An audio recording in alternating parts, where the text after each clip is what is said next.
Joining me on the phone right now, we have a very special guest appearing October 1st, Thursday night, 7:30 p.m. over at Camplex Heritage Center. We have the great Lewis Black. Thank you for joining us. My pleasure. And it's such an honor to get to talk to you. I know you're doing a tour right now. The rant is due, part due. So tell us a little bit about what the tour is about. I've been watching some of the clips. This is obviously classic Lewis Black. Yeah, well, it's just a continuation of what I've been doing for the past, 25 years. Only I just seem to get angrier and more irritated and more appalled. I mean, and now we've launched into another level of ignorance that just defies description. Well, let's talk about that for a second. Of course, do you notice that your level of anger kind of has peaks and troughs, and about every maybe 4 years, you get those peaks? Yeah, the peaks usually move up at this during the time frame of any election because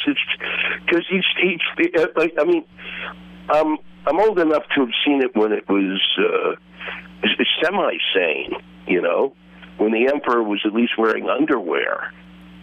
Now the emperor's not. There's no clothes. It's just. Each 4 years it's gotten more and more to the point of you got to be kidding me. It's absurd. I mean, how is it possible for a country that considers itself to be the leader of the free world to spend literally literally all the time electing people? That's all we do. Well, we have no interest in doing anything except talking about what we'll do when somebody wins who we really like. Well, and I've noticed that every time it just keeps getting pushed back a couple more months. I mean, we really are in constant campaign season. I mean, what do you think is the reason for that? I don't know. I don't know if they're kind of following the sports seasons, the Super Bowl. Literally, by the time the Super Bowl ends, the next day they're talking about who's going to win the next Super Bowl. The election is over, they start talking about what it means for the next election. Part of it is media, and the rest of it is basically a leadership that doesn't exist because with this much camera time, that people don't come to the fore, that you don't know who's really a leader and who isn't. It's beyond belief. We got to sit here and watch these people train and they do it every 2 to 4 years. We're going to watch them train to become presidential. I got to watch Marco Rubio train. I don't need that. I don't like watching footballers train.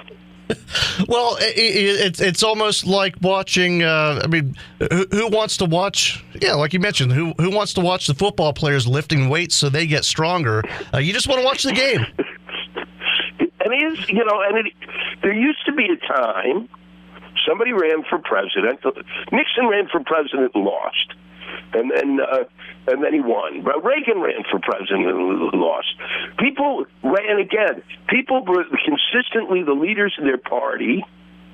I mean, part of it is what's happened in the Republican Party, which is they've decided to let the tail wag the dog. In the same way, when Nixon won, that the Democrats decided to let the tail wag the dog. It doesn't work.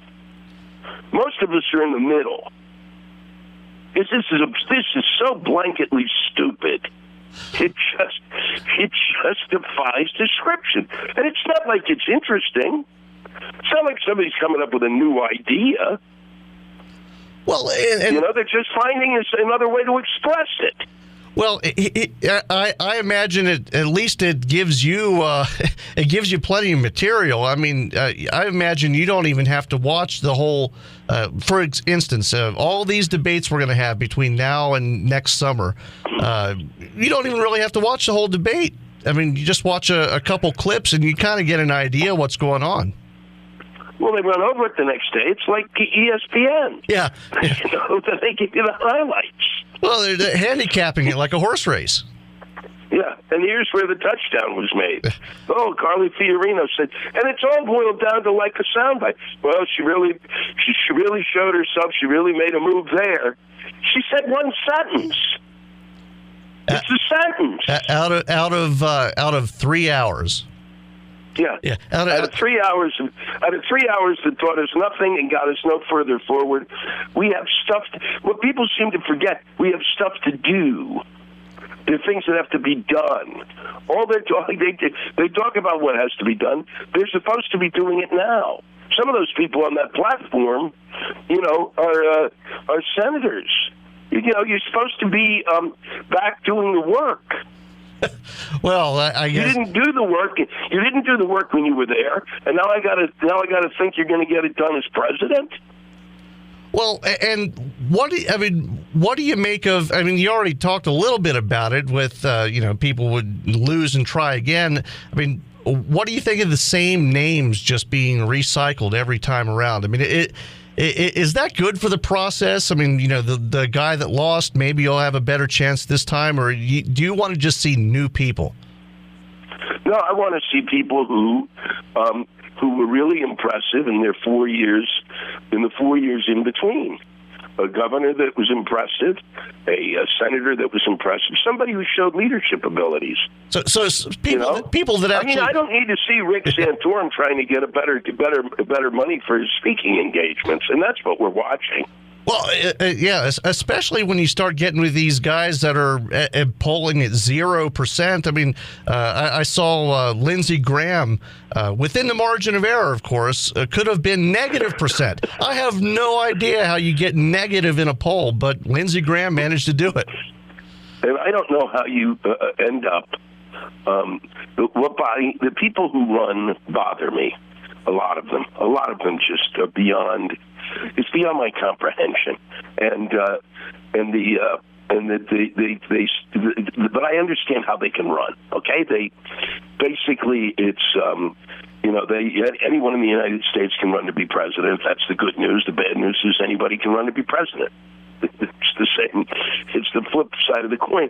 And so somebody thinks, wakes up one day, God, I'm going to run to be president, and that's fine. What I don't get is the friends that he turns to who know him or her, and they announce that they're going to run to be president, and those people go, great idea. Those are the people I want to get my hands on. Well, of course, those people also probably make a good penny helping him run for president too.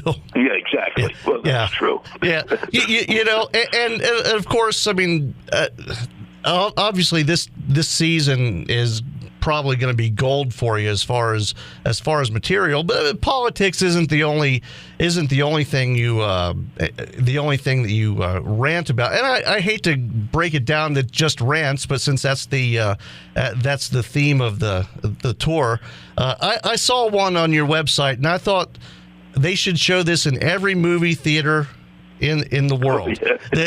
And this is the one you did for Alamo Drafthouse Theaters, where you're telling people to shut the phones off. It's just such a little thing, but the way you did it's perfect. It really is perfect. Thank you. I hope it worked. Well, I do yell about everything. I yell about the weather. I was just in Arizona, and I was just in Arizona. It was we're at the end of September. It's 105 degrees outside. What's the matter with you people? At what point don't you get that God is saying, get out of here? If the weather is 115, it's time to move. Well, we get some of those out here. Now, didn't get any this year. We didn't really have a whole lot to yell about this year, but no, neither did we. But the winter we got, the last winter was something to behold if you lived in New York or Boston. Well, yeah, especially upstate New York. It's funny. I've been following your career for ages. I mean, I remember the whole thing with the glass-sided bus. We'll just leave it at that. Yes. But I've always wanted to ask you this. I mean, with your act, the way you do your act, with the yelling and the rants, how's your blood pressure? It's actually really weirdly the probably the healthiest part of me. I have perfect blood pressure. Isn't that weird? See, I mean, it's perfect. I would imagine that what you do every day, and you go out there, and I imagine that probably is very cathartic. It is. It's you, I guess, because I once had somebody from Esquire or something. Somebody was interviewing me, and they brought a blood pressure monitor, and then they got me all excited about something, and so I'd go off, and my blood pressure would go up, and my blood pressure would return to normal within a minute and a half. So whatever I'm doing on stage is apparently seems to be very healthy. See, I think more of us need to do that kind of thing. I on the other hand, I swallow everything, and my blood pressure's through the roof. Yeah, but especially where you guys live, where there's plenty of room, you can walk outside and just bellow for a while. Oh yeah, there certainly is. There is plenty of room to. Plenty of room to walk out here. Now, is this the first time you've been in Wyoming? I mean, I know you've toured all over, but you know what? I believe it's the first time I've toured that I've actually played Wyoming, and not from a lack of trying. Oh yeah, a lot of the times it has to do with where being able to put 3 or 4 shows together, so that they're within some sort of a striking distance of each other. So this time it finally worked out. So I didn't even know Gillette existed until they booked me. Oh, well, I didn't know it existed until I got a job here. So I'm from Baltimore, so. Are you really? Wow. Yeah, that's where my parents live. Yeah, but I mean, it's a beautiful corner of the world. But like you said, and we're aware of it. I mean, trust me, the people around here are aware of when we get a big show like this. It's usually routed through, and yeah, we're aware of that. And I will say the crowd you'll have will be very appreciative. I know we love getting big acts out here, especially big comedy acts. I mean, we don't get a lot of big comedy acts unless we want to go all the way to Deadwood, which is a couple hours away. You know, we get some acts out in Deadwood sometimes, but this is a very unique experience for us. A great theater too. I don't know if you've been told about the theater, but you'll love the theater. No, I've heard the theater's beautiful. Yeah, I mean, I'll tell you the one thing, and I've stressed this with you've got these. I've got my tour is worked in concert. You know, we do it with these guys who put the tour together, and I'm constantly saying because I've reached this point where I don't need to play big, and I don't need to go to a big city all the time. I really want to play places I haven't played. A, to see them. B, to be able to get out there, and C, it's because the audiences are spectacular. Oh yeah, absolutely. Now, this is always something that when I talk to comedians, and everyone seems to have kind of a different answer of what they would rather if money weren't a consideration, if nothing else were a consideration. Would you rather play in a small club where you're right on top of the audience, or in a big theater with 1,000 seats or 2,000 seats? I'd rather, given my druthers, I'd rather play. There are really great theaters that are about 1,000 to 1,100 seats, which are even one that I played here in New York on Broadway, which they can see, the audience can see your face. They can, it's not like they're squinting. Those are the rooms I like to play. A small club, I just realized eventually I like the space of a theater. I like to be able to use a theater. I like to be able to use the space that's on stage. And so if I'm screaming, it's really less lunatic if it's in a big space than if I'm in a small space. Well, go ahead. No. You go on. And a lot of comedians that I've talked to say the same thing. It's almost like it's intimate enough, but it's not small enough where that drunk woman on her bachelorette party is correcting you with every line. Yeah, I mean, that's the problem. I mean, I played a lot of clubs. I still play certain clubs in the country where they were really people who really helped me from the beginning, and a lot. And those clubs generally, most clubs, you know, the good clubs. There's nothing better in a sense because they don't allow they make sure that the bachelorette party isn't throwing up on each other and stuff. I mean, a lot of the times, I mean, when I was starting out and wandering around, they started to save money by taking the ushers out of the room, and you had to police the room on your own. Well, and I imagine that does help you learn how to deal with hecklers, but it's really not healthy for a good comedy environment. No, it's not. It's idiotic. I mean, it was the kind of idea that, making an extra $200. I mean, it's that whole concept that we have. It's like, screw. We've got a kind of a screw 'em mentality. We're gonna instead of like making $150 less that night and having a better show, we need that 150, which they don't need. Oh yeah, well, and it shows in the product, and I think it is funny. You see that in pretty much every facet of American society, and probably worldwide too, but especially here, that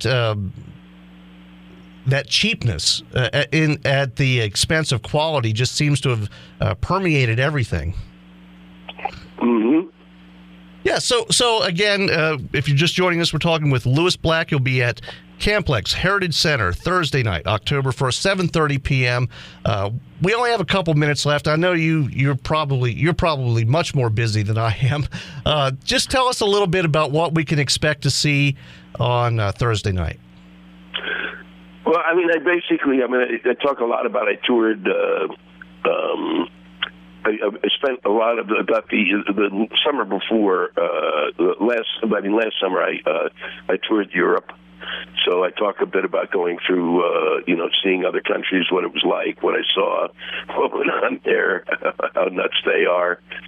I just got back from Italy. I talk about them. I talk about the Italians. I'll probably talk about probably for sure by the time I get there, who knows what will happen, but I talk about the upcoming elections. I've just started to do that. Ben Carson Ben Carson basically said today that he doesn't think any Muslim should be president of the United States, and that set off a firestorm. Well, I imagine stuff like that's got to be you got to see something like that and say, yes, that's another one for me. Well, it is. It just continues to. And what's funny is you just say Donald Trump and people start laughing and applauding. They already have, it's like they already get the joke is already there. I mean, they've already been through it 1,000 times. They just want to hear somebody else confirm it in a room in which everybody can go, I'm not insane. So I talk about them, and then the Pope's coming. So I'll be talking about that because they're already reacting to the Pope as he's a socialist. He's the Pope, you schmuck. I mean, really, get a grip. It's like, this is what Jesus was saying, you idiots. Jesus wasn't a socialist. I mean, he's not talking about the basic, everybody, has to do whatever. Socialism is a very difficult structure to put together, and I talk about that in my act. Actually, I talk about it because I'm sure this will scare a few people away, but they've got nothing to be afraid of. That I've been a socialist for a long time, and the one thing I've realized there are about 8 of us. So there's nothing really to be afraid of. Well, it's you and Bernie, and that's about all I can think of. But it really is. People get, just because that's what I think doesn't mean it's going to happen, or because I talk about it doesn't mean it's going to happen. Well, it's really ludicrous. Well, and I would say there's nothing to fear because you're a comedian, so. Yeah, really, and I'm absolute proof. If I'm a socialist, realize how disorganized we are. Well, you know, and that really is. I think that's that's a good way to put it. But I will say, and you know, I've seen you before, and it's a great show. I mean, it's been many years, but I'm looking forward to seeing this one again. Lewis Black. Well, this one is a lot of fun. I mean, I think if you've been sitting out there wondering what's been going on, I think you'll really enjoy this show. And don't worry about my socialism, because basically what's happened is that as I've grown older, I realized that that basically the change in this country is very slow and very methodical, and all that's occurred in the last 30 years of my life is I've been pushed to the middle, and that's where I am, and that's what I can think what I want. I know it's not going to happen, and I can say that's what I want to happen, but what I know really is going to happen when these idiots sit down and do their little deal in order for something to actually occur. And we can build highways again, and people can do all sorts of things because the government figured out what to do. Well, and the important thing to remember with all this is keep your damn phone in your pocket. Yeah, please shut it off, and please shut it off, because during my performances, I don't really so much get upset when the phone rings, except for the fact that somebody's getting reception, and I can't get reception. Well, it does eat up all that bandwidth. Hey, thanks a lot. Hey, thanks a lot, Lewis Black. Again, lewisblack.com, the Lewis Black on Twitter. Thank you so much, and we'll see you next Thursday. You'll see me. I'll be wandering around your town. We're coming in. We're coming in on I think Wednesday night, so Thursday I'll be wandering around. Well, you wander into the station if you want. You're always welcome. Well, thank you very much, and I really appreciate the time. Hey, thanks a lot. Bye-bye. Bye-bye.